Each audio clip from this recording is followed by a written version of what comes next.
Hello, everyone, and welcome back to another special episode of the United Star. Today, we have a returning guest in Dean from BMUSC and Manchester United Worldwide Reads, and we've got a very special guest in Jere from Helsinki. He has his own museum in Helsinki called the United Red Room. And to find out more about it, stay tuned. There's some great collections on there, and y'all must check it out. But today, we're here to talk about a debate that's on the minds of every Manchester United fans. David De Gea or Dean Henderson, who is our number one goalkeeper. So just to begin with, we're going to go over how their seasons have been over the last year and how Dean Henderson has grown and how David De Gea might have declined slightly. So let me go to Jere first. What do you make of Henderson's growth at Sheffield over the last 2 years? Henderson has been growing a lot, first team opportunities.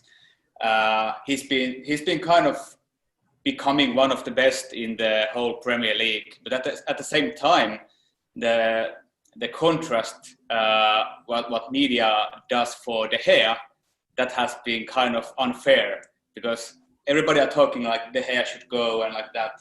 So I think because of Henderson has produced such amazing performances, that's one of the reasons also why De Gea gets that much bad publicity at the moment. Completely agree. I completely agree with you that, it's Henderson's rise that has sort of merged with sort of De Gea's lack of form. And to give this some context, I know Priyan is very big on statistics and Dean isn't. So I'm going to get Priyan in here to put some statistics out, to put some context to how good Henderson has been and what De Gea has struggled with maybe last season. Okay, so the obvious stats are the goals due to errors of the keeper. So Henderson has had very few of them. He's had just one in the entire season in the league, while De Gea has had 4, and some of them have been really bad. We know that.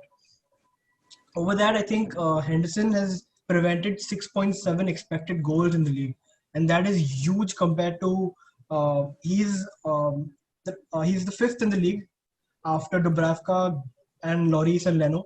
So that's again, coming from Sheffield. He's taken it by the neck of it. He's really putting in those performances. I think when it comes down to the distribution, De Gea inches forward here.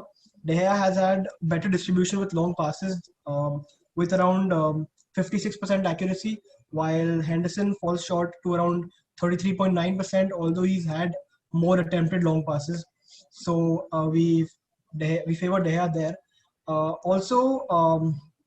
In terms of crosses that have been stopped by the keepers, De Gea ranks 92nd in the top 5 leagues in Europe, while Henderson ranks 40th. So that's again a place where, Henderson has sort of put in the performances which are much better than De Gea in terms of stopping crosses. Right. So, Dean, coming to you now, I know you're not big on statistics. I'm not going to ask you about the stats that Priyan has mentioned, but I'm just going to add here that De Gea had 13 clean sheets last season in the Premier League, which was the 3rd highest in the league. So, are we being a little overcritical on David De Gea? And what do you think is sort of affecting him? Is it a technical issue in your view, or is it a confidence thing? To be honest, De Gea's had a big, 7 seasons at United already, He's won, 5 or 6 Player of the Year awards and stuff like that. So, I think, maybe it's down to a bit of complacency with all that sort of stuff. He's still young, goalkeepers hit their prime when they're 30. So, I think De Gea will still remain our number 1 for the time being. And I think he'll stay number 1 until, there is a run of errors, I don't think we can, just drop him to number 2 because he makes 1 error, you know what I mean? I think there has to be some consistency. And, of course, the cup matches Henderson will get. And if he performs well in them, he'll put more pressure on De Gea. But I think for the time being, De Gea will be number 1. And not just because of his goalkeeping, but his experience and, his age. Again, we've got a very young side, with Donny coming in. He's only 23, our backs, apart from Maguire, they're pretty inexperienced. I know Victor's been to World Cups and stuff like that, but he still makes a lot of errors. So unless we get an experienced centre-half in, I think De Gea will stay at number 1. Dean, I actually agree with you because this is what I want to ask you, Jere, that keeping at Sheffield United and keeping at Manchester United brings different pressures altogether. So, do you think Dean Henderson is actually ready to handle that pressure and come straight away into that sort of number one spot at, let's say, it is the biggest club in England and probably the most important role in any team? Most likely not, of course. It's completely different thing to be number one in Sheffield or be number one in United. What comes when he could be ready? I think one season with De Gea playing like cup games, some league games, even some Champions League games. After one season, it is obvious that he wants to be number one. With the salary he was given and the new contract, I think it's going to be so that either he's going to be sold, which I don't hope at all, or then he's going to replace De Gea in like after next 1 or 2 seasons, because it wouldn't make sense to have 2 keepers earning that much. So the idea most likely with Solskjaer is to kind of estimate, will De Gea rise again on the like really top level? What happens with Henderson now? How he can use his chances in upcoming season. So I'd say after one season, the upcoming season, which is now already ongoing, after that we have to decide whether it's going to be De Gea or Henderson. Both are not going to be happy if the current situation continues. And we still have Romero as third, so that's crazy. It is. We are spoiled for like we're spoiled for choice here. There's so much to choose from. But this is exactly what brings me to this question. In this season, Dean, I know you already touched on a little bit. Jere also touched on a little bit. What do you think is going to be the way we get both the keepers to have enough game time, and we also get to see whether Dean can handle the pressure at the same time? Yeah, as I say, like I think De Gea will start as number one. I think he'll have a run of games for the start of the season, and then if De Gea's performing, he'll stay number one until the first cup games. I'm not sure what's going on with the Cabrera Cup this year, if it's how serious we're going to be taking it and stuff like that. So it'll be a perfect opportunity for Henderson to be in that United jersey. Like he's been at the club since he was 14, I think, but he's never actually played for United. And stuff like that. So I think he'll just buy his time. He's 23. Goalkeepers, they're 40 and they're still playing. So he's got a long time to go. If he's got the right attitude and, be patient, he'll get his opportunities. And when he gets his opportunities, that's when he's got to impress the manager. I think Ollie loves the youth.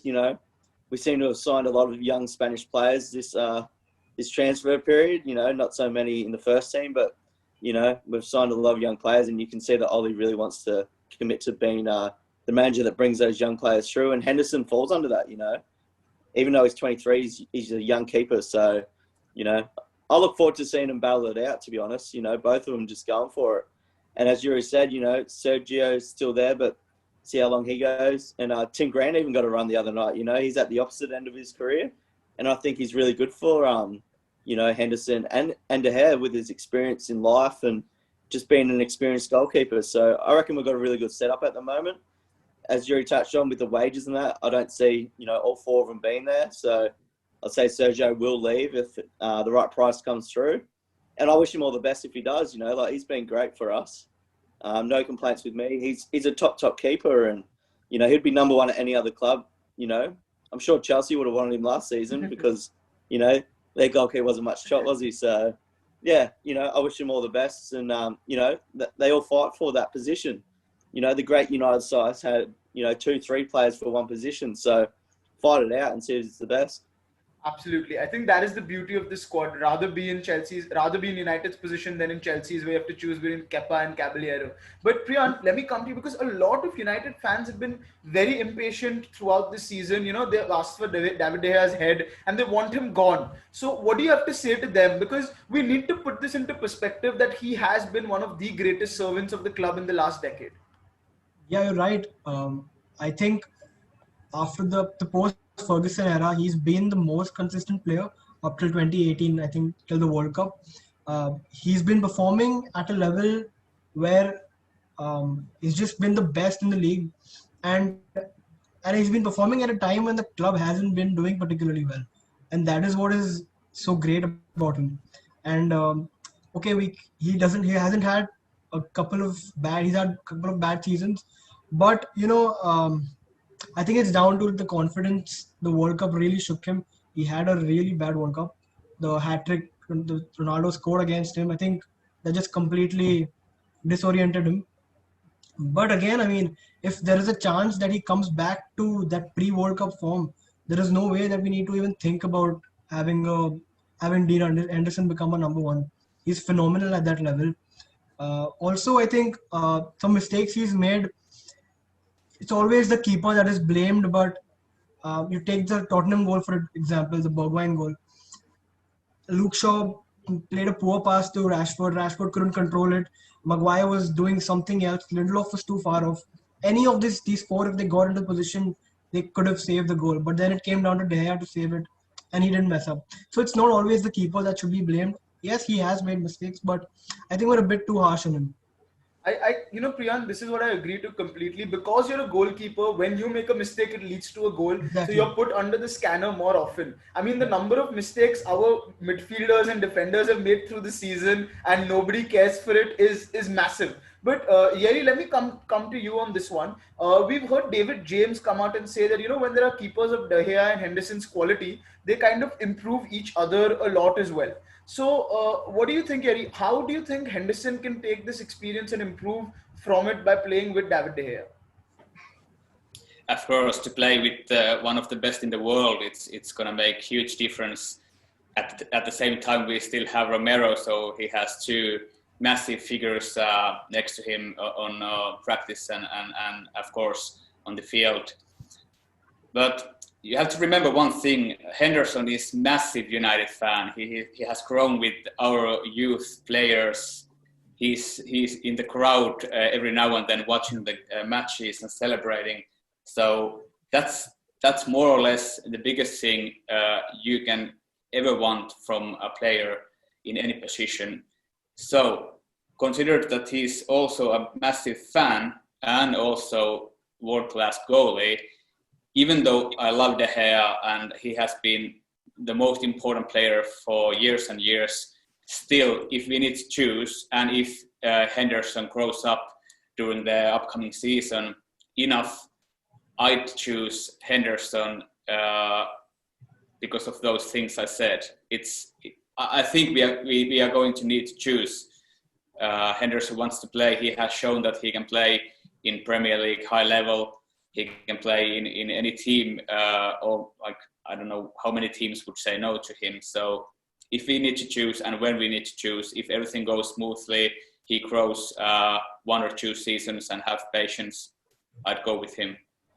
Dean, this was actually my next question. So Jere has brilliantly segued us into that. Dean, is that the view you hold as well?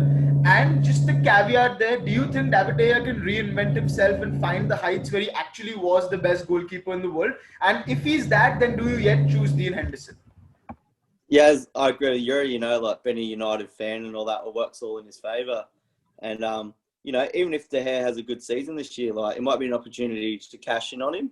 The Chelsea paid 80 million or whatever for Kepa last year. So, if De Gea has a good season, he might want to go back to Real Madrid. Their fax machine might work this time and, we get a good fee for him. But I guess it all just depends on, the state of the world at the moment and stuff like that. Like, teams aren't spending the massive money like they did a few years ago, apart from Roman Abramovich. But, I think De Gea can get back to his high level, When I say high level, he's still high level now, like he does make a couple of errors, but as you've touched on before, everyone makes errors, How many times did we miss in front goal in that Europa League semi-final, Our strikers could not score. They had plenty of opportunity, and even against Aston Villa on the weekend, I'm not sure if any of you guys saw it, but Dan James, Luke Shaw were putting balls in all the first half and no one was there. So, and Henderson didn't even touch the ball. So, it works both ways, but I think Yuri's, touched on the point, being a United fan and all that, Ollie would really like that, and it works in his favour as long as he can handle the pressure and the media. We're seeing what Mason Greenwood's been through the last few weeks. That all comes with being a United player. Like, over here in Australia, you don't even hear about Phil Foden doing what he did, and he's a dad. He's got a young child, but it's all about Mason Greenwood because he's playing for the biggest club in the world. So, you know, Henderson's got a good head on his shoulders, and you know, plenty of people there leading the way and showing him what to do. So, you know, I'm really excited, to be honest. Dean, you've raised a couple of very important points about the media and the pressure that comes of being with the Manchester United player. And in fact, in our last episode of the Starcast, if you all haven't checked that out, do check it out. The link's in the description. We talk about exactly how unfair the British media has been to Mason, and especially how, these things need to stop. And I'm raising it again here, even though it's not a part of this, because it needs to be said, and it's not said enough, that the Sun and the Daily Mail, they've absolutely gone off journalism, and it's just about getting the clicks and the views now. And young players like Mason Greenwood need to be protected, and they do suffer from this. So we need to put this out there, and it has to be said. But getting back to the Henderson and De Gea debate, Priya, I'm going to let you have the last word on this one. Jere and Dean have clearly said that they take Henderson. I too share that sentiment, because potentially we have Henderson for 10 years if we do sign him at about 24 as Manchester United's first choice goalkeeper. So what are your views on it, Priya?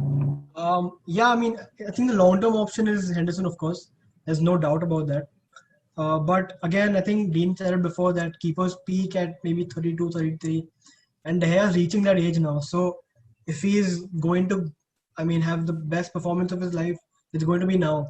And we'll know this season. I think this season is the sort of deciding factor. If we'll know if De Gea's dip in form has been just a dip in form, or has it been a permanent sort of decline in his caliber. So I think this season we'll be sure after the season. If De Gea has a good season, then maybe keep him on for more, and let Dean and Henderson again, give him some time to ease into the role as a first team keeper.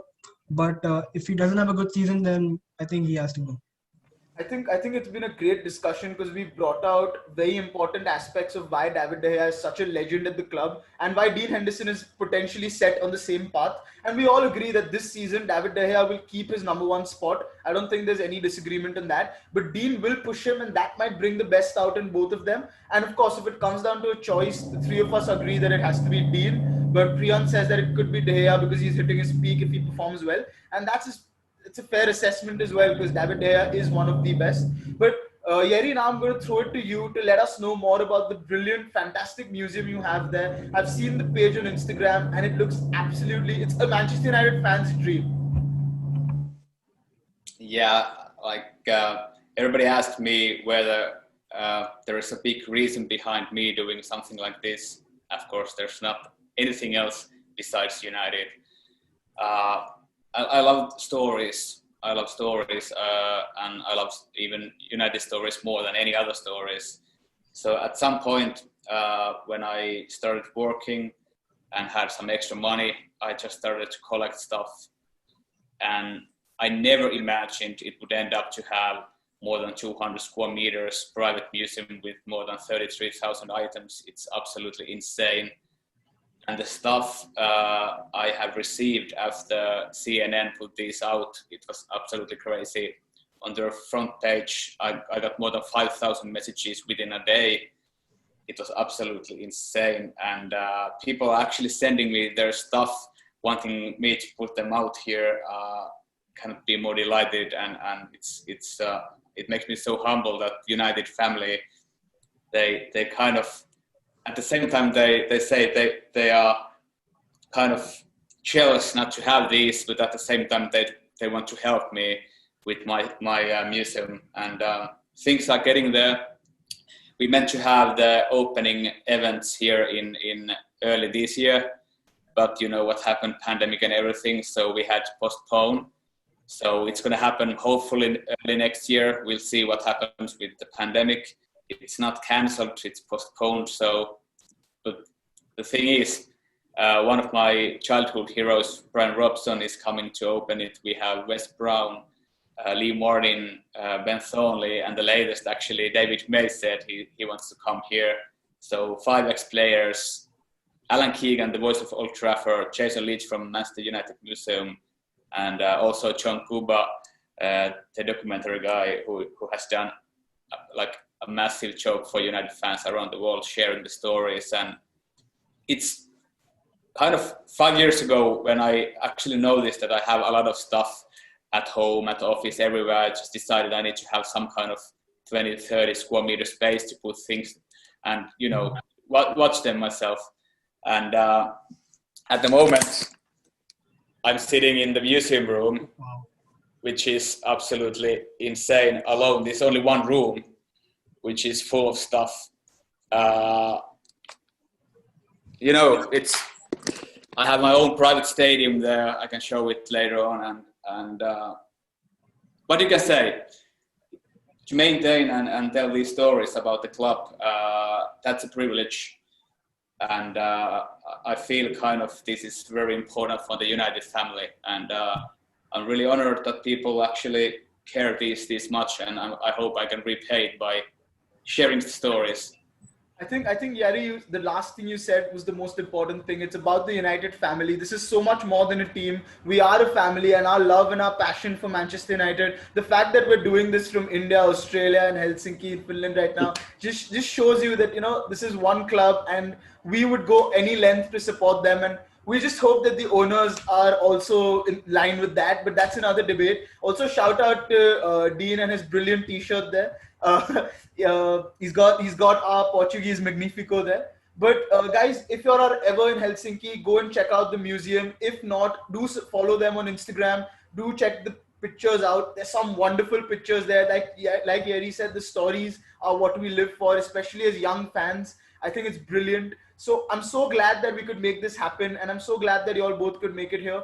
And hopefully we do many more of these videos, and you'll stay tuned to the United Star. We'll be putting the links in the description for BMUSC and Manchester United Worldwide Reads that Dean and his friends in Australia are running, and of course for this brilliant museum, or let's call it a testament to Manchester United's history that Jere has in Helsinki. So do check those out and subscribe to our channel for more content like this to connect with more members from the United family. And we'll be back soon with another debate. Till then, let's get all pumped up for the game on the 19th.